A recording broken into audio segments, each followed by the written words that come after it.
YSR Congress party Bhimavaram నియోజకవర్గ కార్యాలయంలో నియోజకవర్గ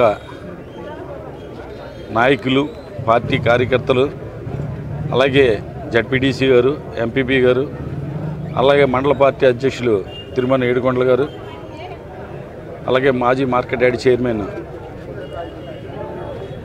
బాబు గారు, ఇలాగ పార్టీ నాయకులు అందరితోటి స్వతంత్ర దినోత్సవ వేడుకలు ఎంతో ఘనంగా నిర్వహించుకోవడం జరిగింది.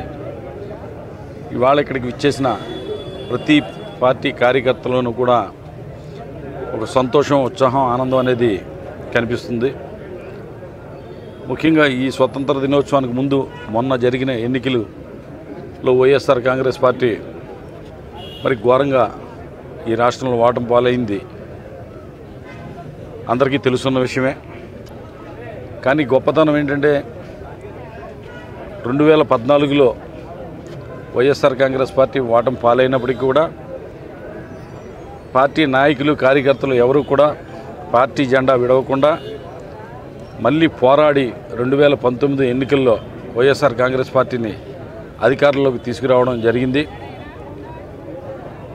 ఓటమి అనేది వైఎస్ఆర్ కాంగ్రెస్ పార్టీ నాయకులకు కానీ, కార్యకర్తలకు కానీ ఎవరికి కూడా కొత్త కాదు. విశ్వసనీయతకి లేదా ప్రజలకు ఇచ్చిన మాటకి నిలబెట్టుకోవాలనే సిద్ధాంతం అనేది ప్రముఖంగా ఉన్న పార్టీ వైఎస్ఆర్ కాంగ్రెస్ పార్టీ. ఈ పార్టీ ప్రజలకు ఎన్నో మేలు చేసినప్పటికీ కూడా కొన్ని చేయలేకపోవడం వల్ల ప్రజల్లో అసంతృప్తి కారణంగా ఓటమి పాలైంది. ప్రజల నుంచి మనం వైఎస్ఆర్ కాంగ్రెస్ పార్టీ ఓడిపోవడానికి కారణమైన అన్ని సమస్యల్ని కూడా అంతర్గతంగా ఎవరికి వాళ్ళం ఒక మీటింగ్ పెట్టి చర్చించుకోవడం కాకుండా ఎవరికి వాళ్ళు చర్చించుకుని మనం దాన్ని గ్రహించడం కూడా జరిగింది. దాన్ని సరిదిద్దుకుని మరింత మంచి పరిపాలన అందిస్తామని చెప్పి ప్రజల్లోకి తీసుకెళ్ళడానికి వైఎస్ఆర్ కాంగ్రెస్ పార్టీ నాయకులు ఏదైతే స్వతంత్ర ఉద్యమ స్ఫూర్తి ఉందో ఆ స్ఫూర్తితోటి ప్రజల్లోకి వెళ్ళాలి, ప్రజలకు సేవ చేయాలి, ప్రజల తరఫున పోరాటం చేయాలని చెప్పి అందరినీ కూడా కోరుకుంటున్నా. ముఖ్యంగా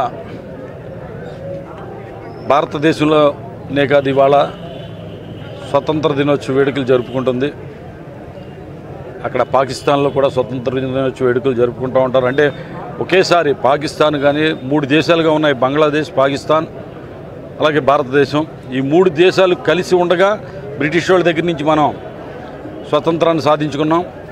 ఆ తర్వాత మళ్ళీ మన దేశం నుంచి పాకిస్తాన్ విడిపోవడం, పాకిస్తాన్ విడిపోయిన తర్వాత పాకిస్తాన్ నుంచి మళ్ళీ బంగ్లాదేశ్ విడిపోవడం, ఇలాగ జరిగింది. అంటే ఒక ఉపఖండం చూడండి ఎక్కడి నుంచి ఎక్కడి దాకాను. అంటే ఎన్ని మతాలు, ఎన్ని కులాలు, ఎన్ని సాంప్రదాయాలు, ఎన్ని భాషలు ఇన్ని ఉన్నప్పటికీ కూడా ఇంతమందిని, ఇన్ని ప్రాంతాలని, అంటే బ్రిటిష్ వాళ్ళు రాకముందు అనేక రాజ్యాలుగా ఉన్న ఈ ప్రాంతం భరతఖండం, భరతుడు పరిపాలించిన ఈ ఖండం తర్వాత చిన్న రాజ్యాల కింద ఉన్నది. ఒక్కో ప్రాంతానికి ఒక రాజు, ఆ రాజు కింద కొంతమంది సామంతరాజులు, అలాగే అనేక భాషలు, అనేక కులాలు, అనేక మతాలు, అనేక సంస్కృతులు. ఇంత పెద్ద వైశాల్యం కలిగిన ఈ ఉపఖండంలో అందరినీ ఏకతాటి మీదకి తీసుకొచ్చిన మహనీయులు, వారిని మనం గుర్తు చేసుకోవాలి. జాతిపితగా ఇవాళ మనం గౌరవించుకుంటున్న గాంధీ గారిని ఎల్లప్పటికీ గౌరవించుకుంటూనే ఉంటాం. జాతిపిత మహాత్మా గాంధీ ఒక స్ఫూర్తిని.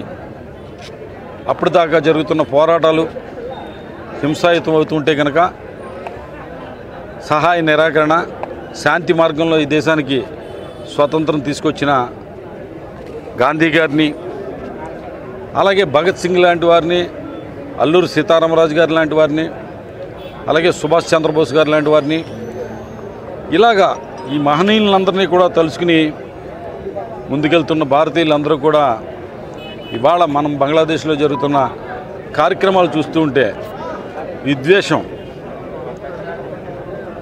బంగ్లాదేశ్కి స్వాతంత్రాన్ని తీసుకొచ్చిన వ్యక్తి విగ్రహాలని పడగొట్టడం, తొలగించడం, ఆ దేశానికి స్వతంత్రం తీసుకొచ్చిన కుటుంబానికి సంబంధించిన మహిళ అధ్యక్షురాలుగా ఉంటే ఆవిడ్ని ఆ దేశం నుంచి తరివేయడం, ఇటువంటి ఒక